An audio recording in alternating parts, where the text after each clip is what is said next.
What are you doing here? Poor people are out of place here. Ronald, the sales director from Sunrise Systems, mocks us. Is the president of Henderson Industries out of place at a networking event for a system development company? Mike, the programmer next to me, is visibly annoyed. The company president's daughter Emily came close to Ronald and sneered at Mike, snorting disdainfully. Subcontractors should head home. Understood. I grabbed Mike's arm, who looked ready to retort, and forcefully led him away from the scene. This networking encounter is proving fruitful, as I'm now about to finalize a significant consultation. So, you, Redwood Software, agree on an exclusive contract with our company. Looking forward to working with you. To make this deal happen, I decided to terminate a $200 million contract with Sunrise Systems. We proceeded solemnly and all signed a contract together. My name is Thomas Henderson. I'm 42 and the president of Henderson Industries, a system development company. When talking about my background, my father's influence is indispensable. Henderson Industries, founded by my father, initially focused on developing computer software. At that time, with the release of Windows 95, personal computers rapidly spread throughout the U.S. Even before constant internet connectivity was established, my father was fervently using computers both at home and at work. He was incredibly tech-savvy, a man who could fix any machine around the house, a Superman to me as a child. Naturally, I wanted to work in the computer field. Influenced by my father when choosing schools for college, after graduating from college, I gained experience at another IT company. In this industry, even younger people can lead projects. It's a world where you can fully express your youthful, flexible creativity. During this training period, I managed several projects and built confidence. At 35, when my father fell ill and entered a prolonged illness, I left the company I owed much to and took over as president of Henderson Industries. Although I was still an inexperienced president, I was supported by senior employees who had backed my father, and I am still doing my best. At home, I have a wife and a fifth-grade son, and I think our family relations are pretty good. My son is starting to show signs of adolescence, but both my wife and I are handling it well. My wife, a homemaker, manages our home so I can focus on work. Currently, our company mainly handles programming tasks ordered by Sunrise Systems. Essentially, Sunrise Systems is the main contractor, and Henderson Industries is the subcontractor. The relationship with Sunrise Systems dates back to my father's time, and I had great trust in them as a main contractor. The sales director was very affable and gentle, making it easy to work together. Not all main contractors respect their subcontractors. However, the sales director at Sunrise Systems was humble and respected our work as subcontractors. We both love watching and playing soccer, and we occasionally went to games together. Let's gather the team and form our own soccer team. Thomas, sweating it out on your days off really clears your head. That sounds great. Let's make it happen. Unfortunately, this plan never came to fruition. In the next personnel change, the longtime sales director at Sunrise Systems was replaced. The new sales director is Ronald. He's also 42 and graduated from a renowned university in New York.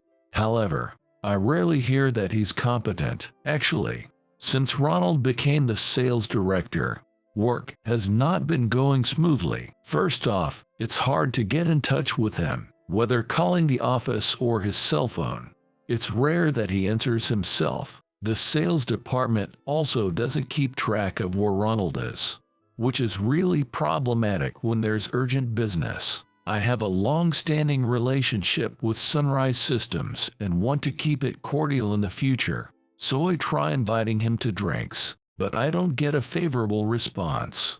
I'd rather not spend time with a subcontractor outside of work. I prefer to keep work and personal life separate. As his words imply, Ronald sees us subcontractors as beneath them, disregarding our work and time, preferring to advance discussions only on his terms. It's always us who have to struggle to make time. I want to meet early in the morning. When Ronald says this, I wake up early and head to the specified location. There have been times when I've been called in the middle of the night. Somehow, I manage to adjust my schedule, but the projects he orders are fraught with issues. As a president, I am confident in the programs our company develops. Our employees are capable and have developed wonderful programs and systems. However, high-quality items inevitably take time to produce. Ronald does not understand this. It's impossible to deliver in such a short amount of time. Could we have a bit more flexibility with the deadlines? You can even make this. Honestly, how long must I deal with such a useless subcontractor? I'm not saying we can't make it. I'm saying we need more time. With the desire not to overburden my staff, I have repeatedly negotiated with Ronald, only to be looked down upon each time. Ever since I started dealing with Ronald, the days have been exhausting. My wife has noticed the change in me and has been very considerate, but it has seldom lifted my spirits. At Sunrise Systems, besides Ronald, there is another problematic person. It's Emily, the president's daughter. After graduating from a prestigious women's college in the city, Emily just hangs around without much direction. Perhaps because she is the only child, her father dotes on her, giving her a large allowance and letting her do as she pleases. If it doesn't affect our company, then there's no problem. I wouldn't mind her doing whatever she wants. However, Emily tends to meddle in our company's affairs. A significant reason for this is the presence of Mike Tyson, a 24-year-old genius programmer at our company. Since his student days, Mike has been a standout, winning ID contests. What path he would choose after graduation was of keen interest to the higher echelons of ID companies like ours. There were apparently offers from various companies. It included Sunrise Systems, but Mike declined them and joined our company instead. With such a talented person on board, our company's performance has significantly improved. Emily seems to have complicated feelings towards Mike. Since elementary school, Mike, who was called a prodigy in our area, was Emily's classmate through middle school. Mike, exceptionally bright and with a cosmopolitan allure, was popular among the girls. Emily was one of them and made several confessions to Mike. However, Mike showed no interest. It would have been better if Mike had shown no interest in any girl, but he went on to date a girl from another class. At that point, Emily's attitude changed. Being influential among the schoolgirls, Emily started harassing the girl Mike was dating. Mike was distressed, but still being a child, didn't know how to protect the girl. Ultimately, they broke up, which ended the harassment. Because of this history, Mike still harbors resentment towards Emily. There was an offer from Sunrise Systems before she graduated college, but he refused because it was run by Emily's parents. 9 years after graduating middle school, Mike and Emily still seem to carry the weight of their painful past. Sunrise Systems started taking a tough stance against our company after Mike joined. It required strict management and was quite exhausting. At that time, a networking event for system development companies, both large and small, within the state was organized. Feeling the limits of continuing to work as a subcontractor for Sunrise Systems, I decided to attend with our company's ace, Mike. The venue was a room at the hotel right next to our company. Mike uncomfortably tugged at a suit sleeve. normally only wearing a t-shirt under a jacket. He didn't even know how to tie a tie. I tied it for him, and as we entered the venue, we were handed champagne glasses at the door. The buffet-style venue was bustling with excitement, and I got caught up in it too. Mike quickly grabbed a plate and started loading it with food. "Hey, don't take so much all at once. You won't be able to eat all that." Of course, I'll eat it all. Everything looks so tasty. Mike is well known, so people from various companies' sales departments approached him, all wanting to tap into his expertise. Excuse me, I'm eating. Mike waded through the crowd back to me. Then we caught the eye of the last person we wanted to see, Emily. Oh look, poor people really do load up their plates at a buffet. You guys are just so typical. Shut up, get lost. Such cheek from a subcontractor. You couldn't eat without the work my dad gives you. We knew Emily's character well from our long association with Sunrise Systems. Find one mistake, and she'd make a huge fuss like she's caught a demon. Then Ronald, looking for Emily, came over. Ronald, look at this, the poor filling their plates like that. It's disgraceful. What are you doing here? Poor people really don't belong. Ronald immediately started mocking us. So, the president of Henderson Industries is out of place at the networking event. Mike by my side frowned. Emily came close to Ronald and sneered at Mike, snorting disdainfully. Subcontractors should head home. Understood. I grabbed Mike's arm, which seemed ready to retort, and forcefully pulled him away from there. As I dragged Mike toward the exit, he protested. Why back down silently? Aren't you angry being spoken to like that? Just ignore such low-level people. So, we don't have to deal with them anymore? Not dealing meant not working together. But given our company's nature, we need to act as a subcontractor to some company. We have different roles, after all. Yet, I feel the same. I don't want to work with a main contractor who looks down on us just because we're subcontractors. At that moment, I felt a light tap on my shoulder and turned around. It was Kevin Redwood, the president of Redwood Software. A bit overweight due to a lack of exercise and with thinning hair, he had a presence of someone dignified, though he wasn't much older than me.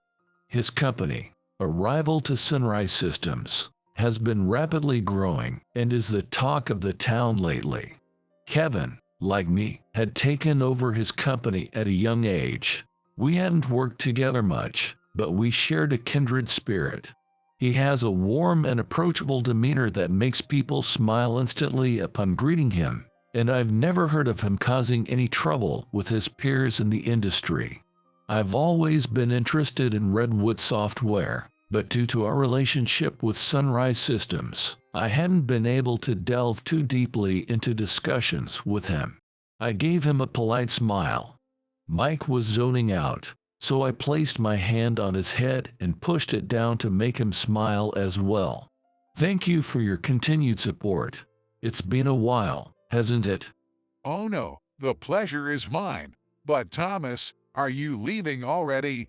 No, that's not the case, I stammered. Kevin then spoke up again. I heard about your talk with the director from Sunrise Systems.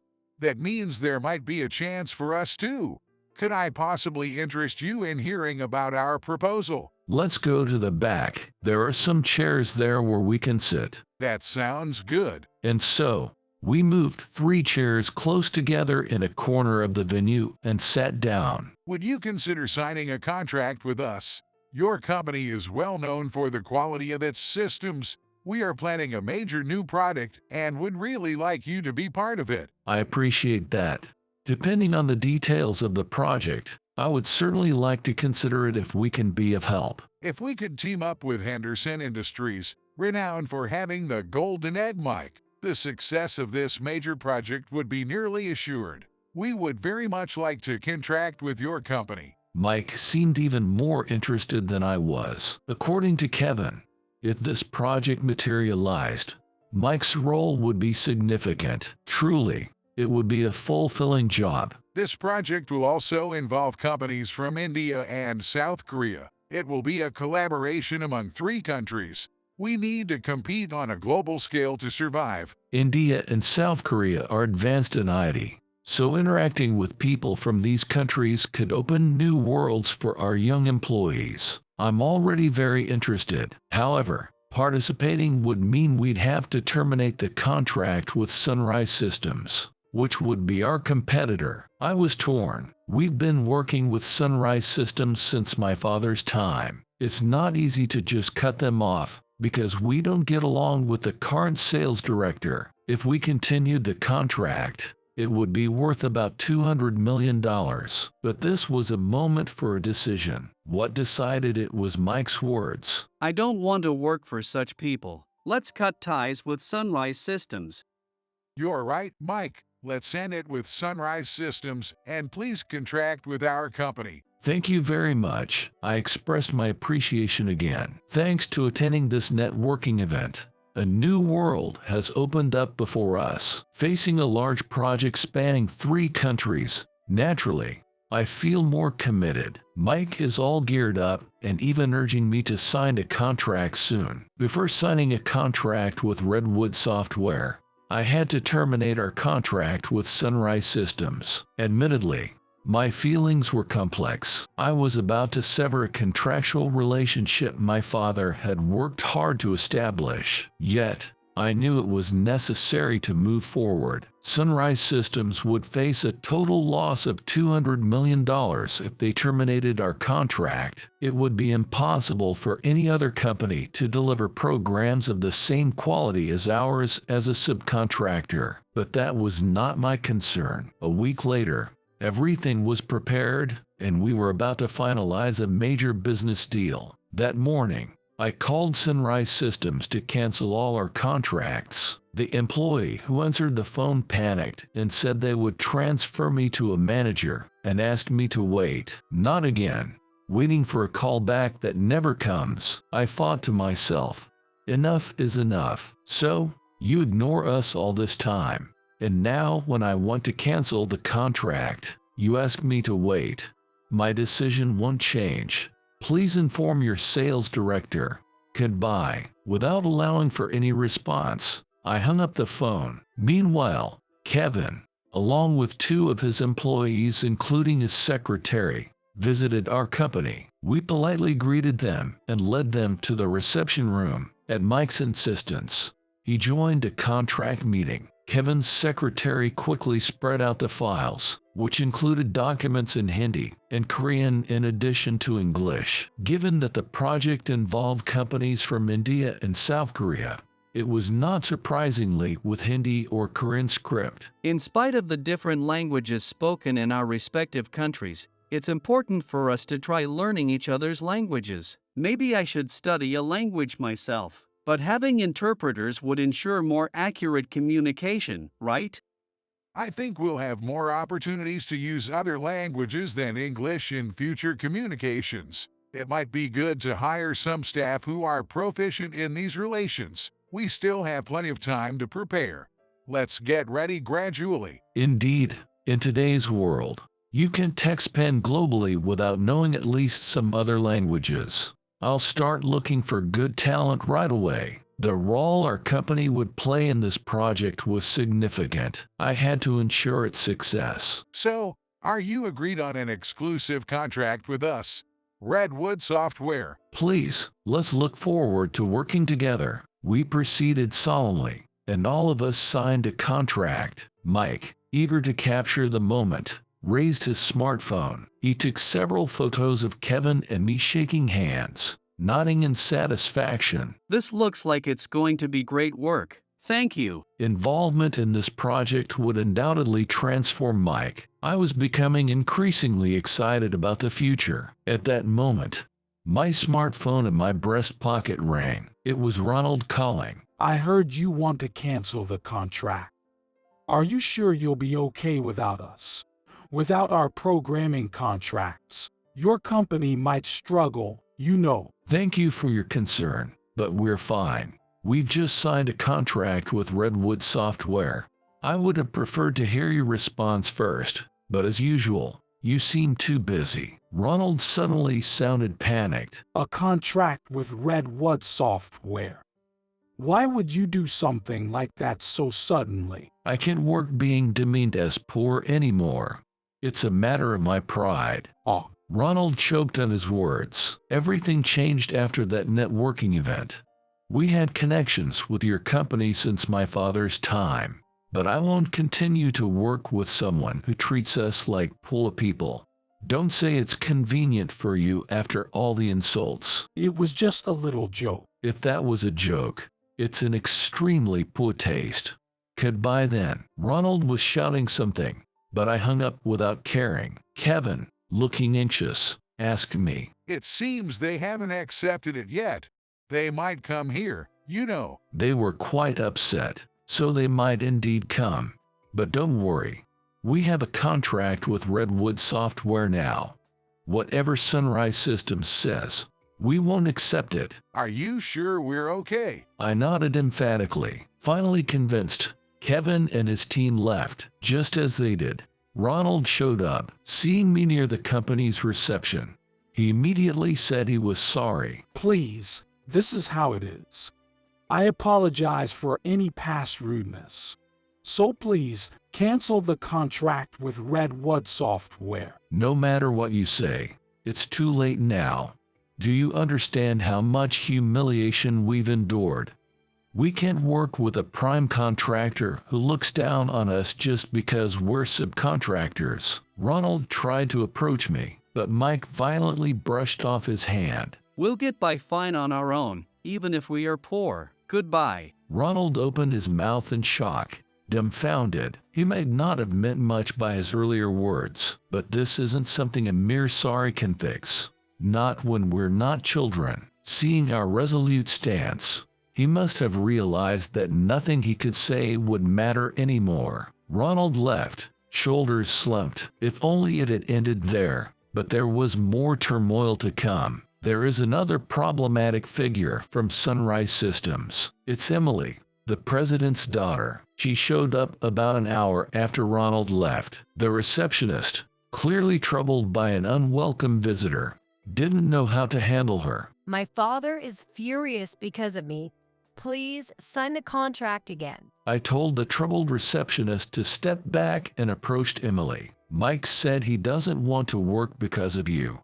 Isn't it true that you harassed him back when you were classmates? But he never understood my feelings. Such a childish retort. I shook my head in exasperation. Ronald and Emily, when will they outgrow their student mentality? As professionals, it's basic to respect time and not act selfishly or look down on others. Certainly, the incident at the networking event was a catalyst, but it was really a culmination of many small issues that led to this situation. Then, unbelievably, Emily also offered a sincere apology. Please re-sign the contract.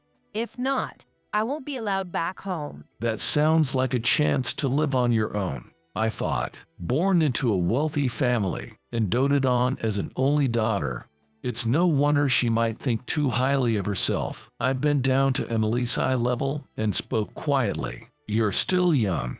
Use this as an opportunity to change. Right now, no one will genuinely help you. Can I really change? Of course, you can.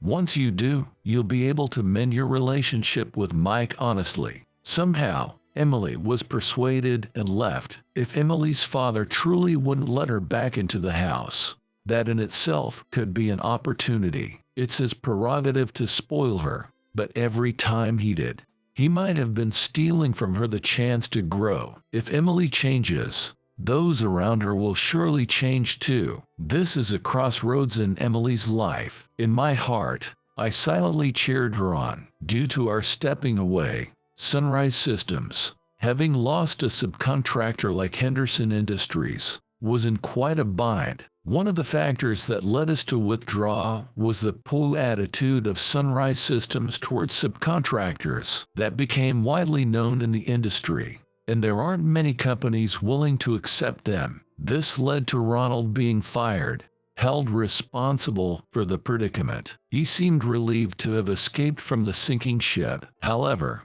he found no new employment. As Sunrise Systems' situation worsened, so did Ronald's reputation, which spread far and wide. Eventually, Sunrise Systems defaulted and went bankrupt. Ronald, blamed as the primary culprit, was completely shunned by other companies and even ostracized by his family. His wife and child left him, and all he received was the divorce papers. Left alone, Ronald spent his days and nights at the casino, descending into a life of debauchery while accumulating debt. Now, the lively atmosphere he had when he was the sales director has completely disappeared from him. Ronald's future looked bleak. With the company's collapse, Emily's circumstances drastically changed. Her father, needing to pay off debts, sold their mansion, leaving them without a home. With no more leeway to pamper Emily,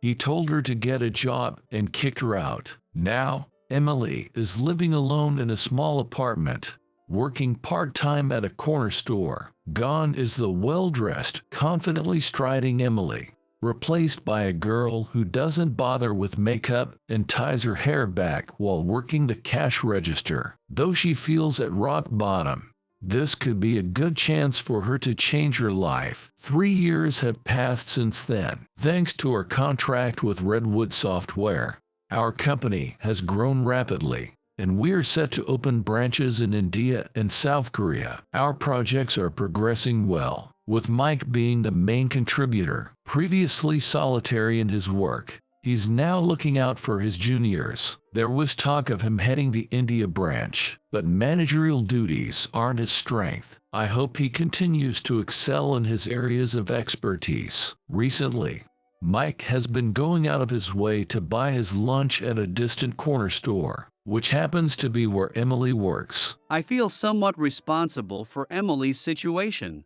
Buying my lunch there is the least I can do. Emily seems pleased by his visits. Perhaps she has finally let go of clinging to her past status. I decided to quietly observe how Emily and Mike, who are now on equal footing, will progress in the future. Amidst my busy days, I am content. While gazing at the slightly grown-up Mike with satisfaction, I envisioned the bright future of the company.